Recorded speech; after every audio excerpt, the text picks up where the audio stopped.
우리 사도신경으로 신앙 고백하시겠습니다. 나는 전능하신 아버지 하나님 천지의 창조주를 믿습니다. 나는 그의 유일하신 아들 우리 주 예수 그리스도를 믿습니다. 그는 성령으로 잉태되어 동정녀 마리아에게서 나시고 본디오 빌라도에게 고난을 받아 십자가에 못 박혀 죽으시고 장사된 지 사흘 만에 죽은 자 가운데서 다시 살아나셨으며 하늘에 오르시어 전능하신 아버지 하나님 우편에 앉아 계시다가 거기로부터 살아있는 자와 죽은 자를 심판하러 오십니다. 나는 성령을 믿으며 거룩한 공교회와 성도의 교제와 죄를 용서받는 것과 몸의 부활과 영생을 믿습니다. 아멘. 우리 찬송가 90장 찬송 하나님께 드리겠습니다. 90장 찬송입니다.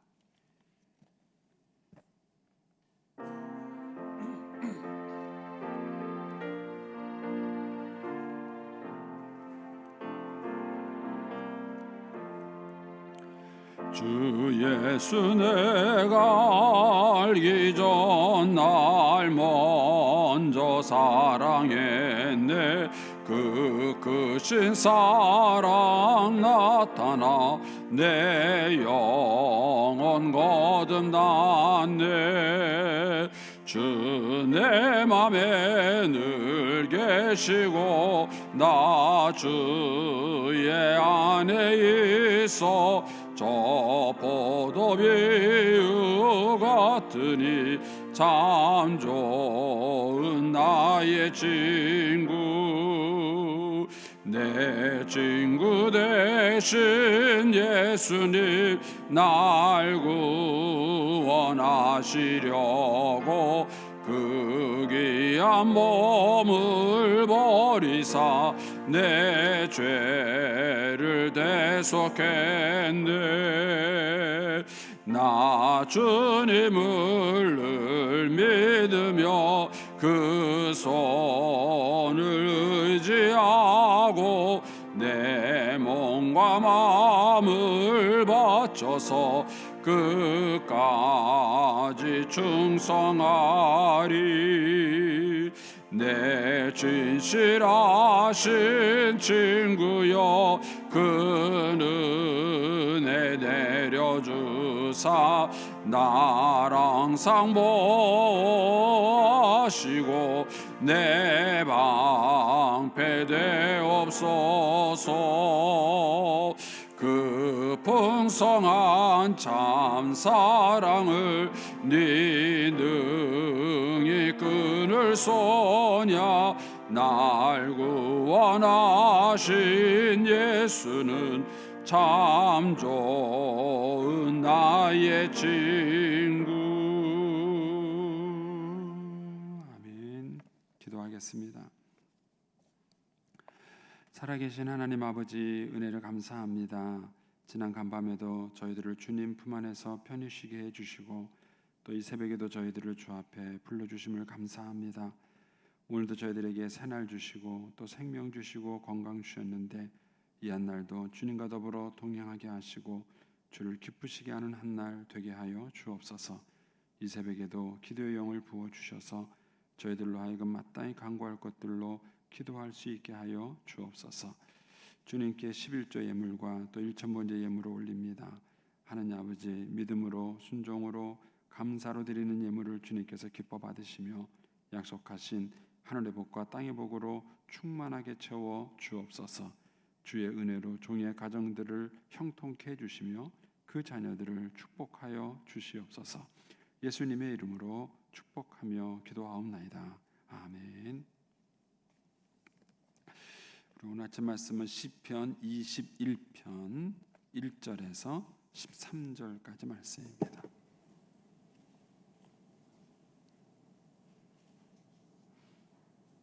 시편 21편입니다. 시편 21편 1절에서 13절까지 말씀입니다. 같이 봉독하겠습니다. 여호와여 왕이 주의 힘으로 말미암아 기뻐하며 주의 구원으로 말미암아 크게 즐거워하리이다. 그의 마음의 소원을 들어주셨으며 그의 입술의 요구를 거절하지 아니하셨나이다. 주의 아름다운 복으로 그를 영접하시고 순금관을 그의 머리 위에 씌우셨나이다. 그가 생명을 구하며 주께서 그에게 주셨으니 곧 영원한 장수로소이다. 주의 구원이 그의 영광을 크게 하시고 존귀와 위엄을 그에게 입히시나이다. 그가 영원토록 지극한 복을 받게 하시며 주 앞에서 기쁘고 즐겁게 하시나이다. 왕이 여호와를 의지하오니 지존하신 이의 인자함으로 흔들리지 아니하리이다. 왕의 손이 왕의 모든 원수를 찾아내미요 왕의 오른손이 왕을 미워하는 자들을 찾아내리로다. 왕이 노하실 때에 그들을 풀무불 같게 할 것이라. 여호와께서 진노하사 그들을 삼키시리니 불이 그들을 소멸하리로다. 왕이 그들의 후손을 땅에서 멸하며 그들의 자손을 사람 중에서 끊으리로다. 비록 그들이 왕을 해하려 하여 음모를 꾸몄으나 이루지 못하도다. 왕이 그들로 돌아서게 하며 그들의 얼굴을 향하여 활시를 당기리로다. 여호와여, 주의 능력으로 높임을 받으소서. 우리가 주의 권능을 노래하고 찬송하게 하소서. 아멘. 이 새벽에도 주의 은혜와 축복이 함께 하시기를 축원합니다. 먼저 광고 드리겠습니다. 이장수 집사님, 이혜영 집사님 남편입니다. 이장수 집사님이 어제 소천하셨습니다. 이제 그동안 암 때문에 이제 치료를 받으셨었는데 결국은 소천하셨습니다. 장례식장은 사비 장례식장 201호고요. 입관 예배가 오늘 오후 3시에 있습니다. 그래서 교회에서 2시 50분에 출발하겠고요. 발인 예배는 월요일 날 오전 6시 30분에 있습니다. 교회에서는 6시 20분에 출발하도록 하겠습니다. 이장수 집사님은 구남전도회고요. 이혜영 집사님은 17여전도회입니다. 구역은 1교구 16구역, 옹구팀은 A조 5에서 7남전도에서 수고해 주실 것을 부탁드리겠습니다. 이 시편 21편은 그 시편 20편과 짝을 이루는 시편입니다. 시편 20편이 왕위에 이게 등극하기 위해서 또는 전쟁에 나가는 그 왕을 격려하고 축복하는 그런 시라면, 이제 이 시편 21편은 이제 그 승리하고 돌아오는 그 왕에 대한 축복의 시다, 이렇게 이제 분류를 합니다. 이 이제 시편 21편에 보면 이제 그 다윗이 경험한 하나님의 은혜에 대한 얘기가 있습니다. 먼저 이제 그 1절부터 6절까지가 이제 다윗이 경험한 하나님의 은혜에 대한 그런 고백이고요. 그다음에 7절부터 12절까지가 이런 하나님의 은혜를 의지하여 받는 축복에 대한 얘기가 구체적으로 나오고, 그다음에 13절은 이제 이 모든 것을 종합해서 이제 고백하는 그런 내용이다, 이렇게 이제 내용을 정리하시면 되겠습니다. 먼저 이제 1절을 보시면 여호와여, 왕이 주의 힘으로 말미암아 기뻐하며 주의 구원으로 말미암아 크게 즐거워하리이다, 이렇게 말을 해요. 이제 영어 성경을 보면은 이게 이제 미래 시제로 되어 있습니다.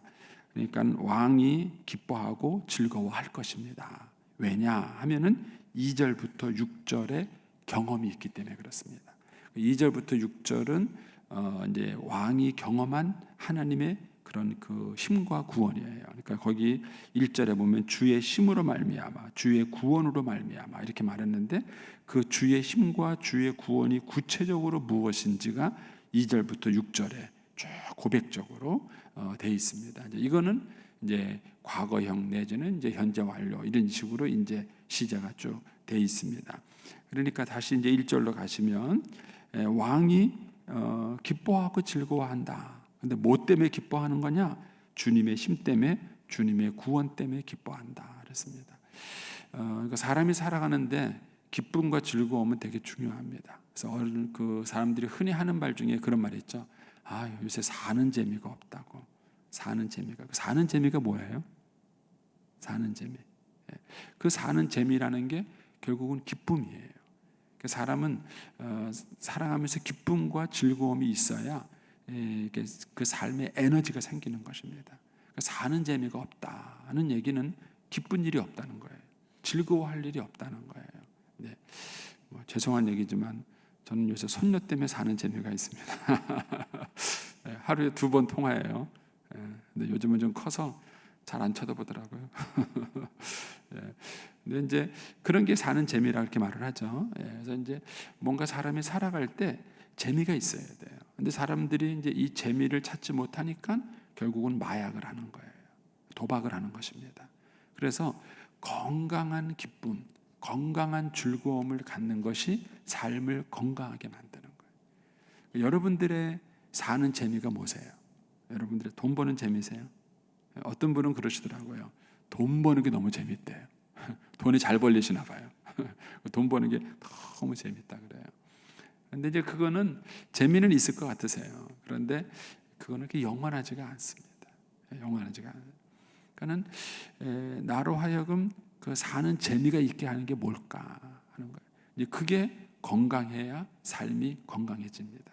이걸 찾지 못하게 되면은 사람들이 술을 먹는다든지 마약을 한다든지 도박을 한다든지 그렇게 비정상적인 방법으로 사는 재미를 찾다가 인생을 망치게 되는 겁니다.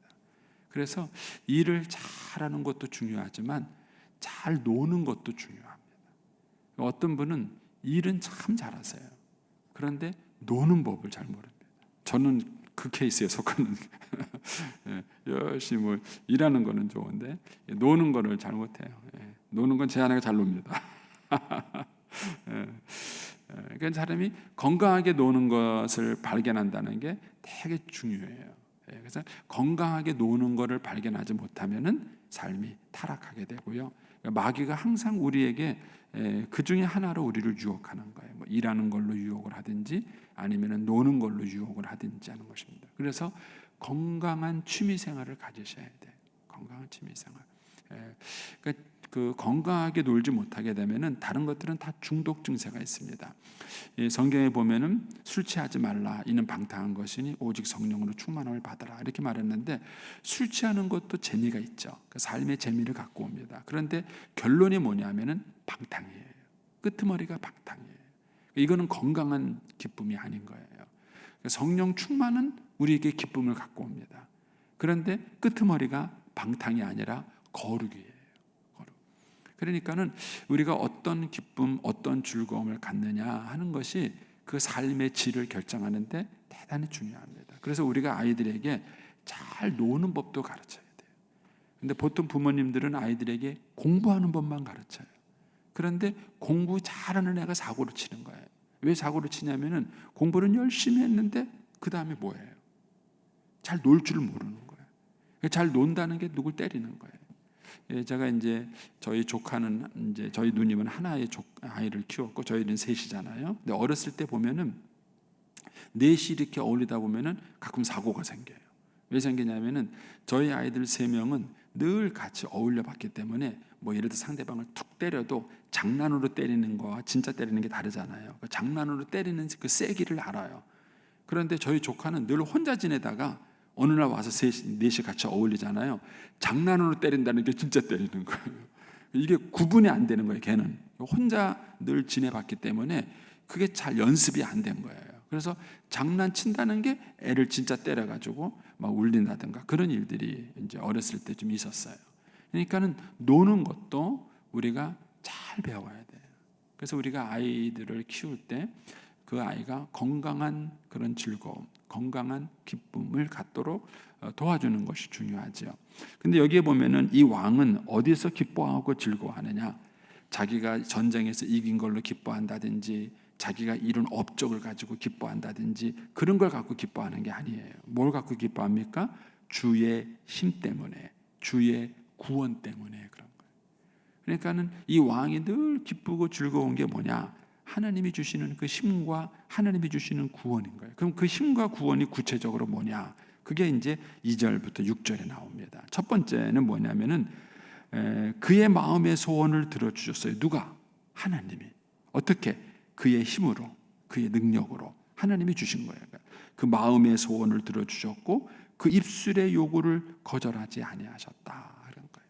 그러니까는 이 다윗이 기뻐한 것은 자기 소원이 이루어진 걸 기뻐한 것이 아니라 그 자기 소원이 하나님의 능력으로 이루어진 것에 대해서 그가 기뻐하는 거예요. 그러니까 뭘 기뻐하느냐 하는 것이죠. 부모가 선물을 주면은 선물 때문에 기쁜 건지, 선물을 주시는 부모님 때문에 기쁜 것인지, 이게 서로 강조점이 다른 것이죠. 그러니까 다윗은 그의 마음의 소원을 이루어 주시는 하나님을 경험한 거예요. 그래서 소원이 이루어진 게 기쁜 게 아니라 그 소원을 이루어 주시는 하나님의 은혜가 있는 것이 다윗에게는 기쁨이었던 것이죠. 그 다음에 3절에 가면은 주의 아름다운 복으로 그를 영접하고, 그가 누구겠습니까? 왕이죠. 여기서 말하는 왕 다윗을 말하는 것입니다. 주의 아름다운 복으로 그를 영접하고 순금관을 그 머리에 씌우셨나이다. 여러분들에게는 이런 고백이 있나요? 다윗은 이런 고백을 여러 가지게 다르게 표현했어요. 시편 23편에서는 내 잔이 넘치나이다, 이렇게 내 잔이 넘치나이다. 하나님이 다윗에게 왕관을 씌워주는, 순금 왕관을 씌워주는 그런 은혜의 경험이 다윗에게는 있었던 것이죠. 4절에 가면은 그가 생명을 구하며 주께서 그에게 주셨으니 곧 영원한 장수로소이다. 여러분, 우리에게 건강과 생명을 주시는 것은 하나님이에요. 물론 우리가 이제 보험도 들어서 치료비도 준비해 놓고 이런 지혜로운 대책을 하지만 그것이 우리에게 건강과 생명을 주는 것은 아니에요. 우리에게 건강과 생명을 주시는 것은 하나님이신 거예요. 그러니까 다윗이 그것을 아는 것이죠. 그래서 하나님께 생명을 구했었고 그 하나님이 다윗에게 건강을 주시고 생명을 주시는 경험을 한 것이죠. 5절에 가면 주의 구원이 그의 영광을 크게 하시고 존귀와 위엄을 그에게 입히셨나이다. 그러니까 사람들은 존경을 받고 싶어요. 사람들보다 존경을 받고 싶어 합니다. 그런데 그게 참 사람의 뜻대로 안 되더라고요. 저도 이제 목회하면서 많은 분들을 만나면서 경험하는 것 중에 그거예요. 본인은 참 잘 됐는데 자식이 안 됐어요. 뭐 또 이거는 됐는데 저거는 또 안 됐어요. 그래서 본인은 그렇게 그 존경 받는 자리에 가고 싶어서 발버둥을 치는데 안 되더라고요. 근데 어떤 분들은 하나님께서 그냥 풀어주세요. 안 될 것 같은데 하나님이 그를 존경받는 자리에 그를 세워주시고 높여주시는 거예요. 그래서 인생이라는 게 참 아무것도 아니에요. 하나님이 그냥 툭 치면은 그냥 뭐 먼지 같은 게 인생입니다. 그렇게 아름답고 멋있는 것 같아도 하나님께서 건강만 한번 뺏어가셔도 아무것도 아닌 게 인간이에요. 그러니까 다윗은 그것을 경험하는 것이죠. 존귀와 위엄을 누가 주시는가? 하나님이 주시는다. 그러니까 하나님이 자존심을 지키게 해주는 거예요. 그래서 여러분 기도하세요. 우리 어르신들이 많이 기도하는 제목 중에 하나가 아유 늙어서 내가 추한 모습 보이지 않고 갔으면 좋겠다. 그런데 그거 우리 마음대로 되는 게 아니에요. 그러니까 하나님이 도와주시는 거예요. 그래서 하나님, 내 삶이 하나님이 주시는 그런 존귀와 위엄이 있게 해주세요. 아름다운 그런 노년이 있게 해주십시오. 이런 것들은 하나님이 주시는 거고 다윗이 그것을 이제 경험해서 고백을 하는 것이죠. 주의 구원이 존귀와 위엄이 하나님께서 의해서 내게 입혀졌다. 그래서 6절에 가면 그가 영원토록 지극한 복을 받게 하시며 주 앞에서 기쁘고 즐겁게 하시나이다. 그러니까 이런 경험이 있기 때문에 이 경험을 통틀어서 1절에 고백을 하는 거예요. 이런 2절부터 6절까지는 과거형이에요. 그러니까는 이것은 이미 경험을 한 거고 이런 경험을 바탕으로 1절에 미래형 고백을 하는 겁니다. 주의 힘으로 말미암아 왕은 기뻐할 것입니다. 주의 구원으로 말미암아 크게 즐거워할 것입니다. 저와 여러분의 삶의 기쁨, 즐거움, 그것이 어디로부터 오는가? 하나님의 은혜로부터 오는 것입니다. 하나님이 주시는 은혜. 그것은 우리의 능력으로 되는 것이 아니다 하는 것이죠. 7절에 가면 이런 이제 은혜를 경험한 왕이기 때문에 어떻게 합니까? 왕이 여호와를 의지하오니 지존하신 이의 인자함으로 흔들리지 아니하리라. 이런 하나님을 경험했기 때문에 그는 자기의 왕으로서의 자기 권세나 자기 경험이나 자기 군사력이나 이런 걸 의지하는 게 아니에요. 이제 그가 의지하는 것은 뭐냐? 하나님이에요. 왕이 하나님 여호와를 의지한다. 그러니까는 지존하신 이의 인자함으로 흔들리지 않는다. 여러분 삶은 안정감이 없어요. 이런저런 모습으로 흔들려요. 경제적인 이유로 흔들리고요. 사람과의 관계 문제로 흔들리고요. 또 질병과 이런 것들로 사람은 흔들리는 거예요. 우리의 삶을 흔들리지 않고 견고하게 해주는 게 뭘까? 사람은 그 안정감을 가지려고 막 돈도 벌어보고 뭐 적금도 들어보고 보험도 들어보고 이런저런 대안을 막 만드는 거예요. 근데 그런 것들이 우리의 삶을 흔들리지 않도록 견고하게 붙잡아 주는 것이 아니에요. 다윗은 그것을 뭐라고 고백합니까? 지존하신 이의 인자합니다. 이거를 우리말 성경에서는 지극히 높으신 분의 변함없는 사랑이다. 변함없는 사랑이다. 사실 자기를 사랑해주는 배우자만 있어도 힘이 되지 않나요? 뭐 다른 사람들 다 내 곁을 떠나도 내 배우자만큼은 끝까지 내 곁에 있을 것이다. 근데 사실은 그 배우자가 영원히 산다는 보장이 없잖아요. 그 배우자가 마음은 변치 않고 나를 사랑해 준다 하더라도 그 배우자가 영원히 산다는 보장이 없는 거예요.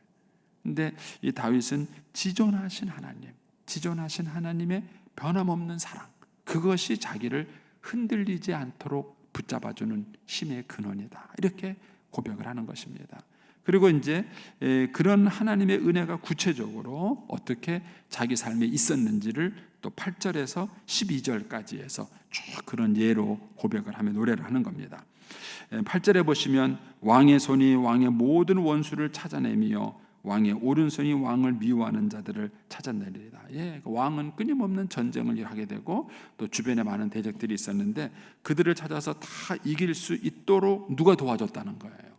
하나님이 도와줬다는 거예요. 자기가 하나님을 의지해서 이런 일을 했다는 거예요.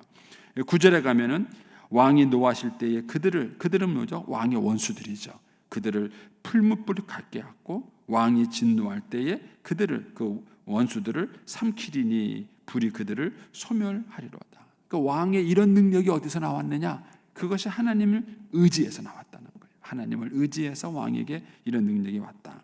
10절에 가면 왕이 그들의 후손, 그들은 뭡니까? 원수들이죠. 원수들의 후손을 땅에서 멸하고 그들의 자손을 사람 중에서 끊으리로다. 11절에 비록 그들이 왕을 해하려고 운명을 꾸몄으나 뭐예요? 결국은 이루지 못했다는 거예요. 이런 모든 은혜와 축복이 왕이 하나님을 의지할 때 할 수 있었던 일들이었다. 이렇게 지금 고백을 하는 것입니다. 12절에 왕이 그들로 돌아서게 하며 그들의 얼굴을 향하여 활시를 당기리로다.